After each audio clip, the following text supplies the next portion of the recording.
بسم اللہ الرحمن الرحیم۔ شروع اللہ کے نام سے اللہ مہربان نہایت رحم والا ہے۔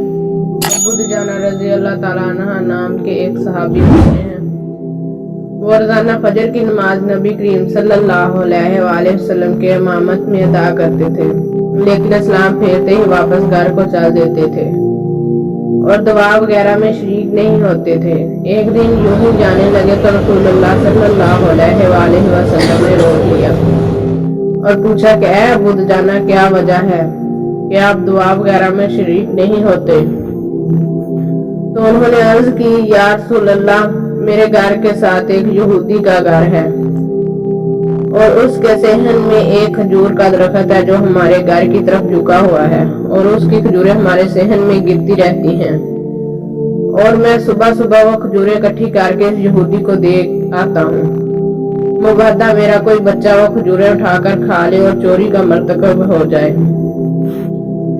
انہوں نے قسم کھا کر کہا کہ یا نبی، ایک دن میں نے دیکھا کہ میرا بیٹا منہ میں کھجور چبا رہا تھا اور میں نے اس کے منہ میں انگلی ڈال کر وہ نکال کر پھینک دی۔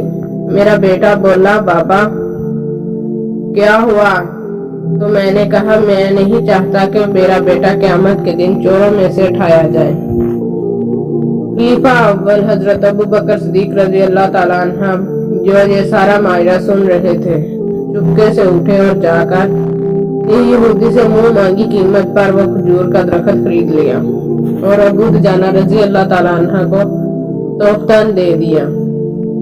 یہودی نے اپنی دیوار تھوڑی سی پیچھے کر لی اور درخت اب ابو دجانہ کے صحن میں آ گیا۔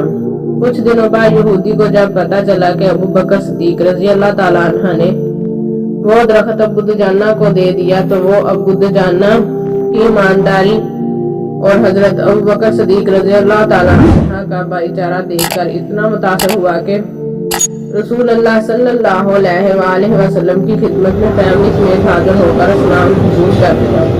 سبحان اللہ و بحمدہ، سبحان اللہ العظیم۔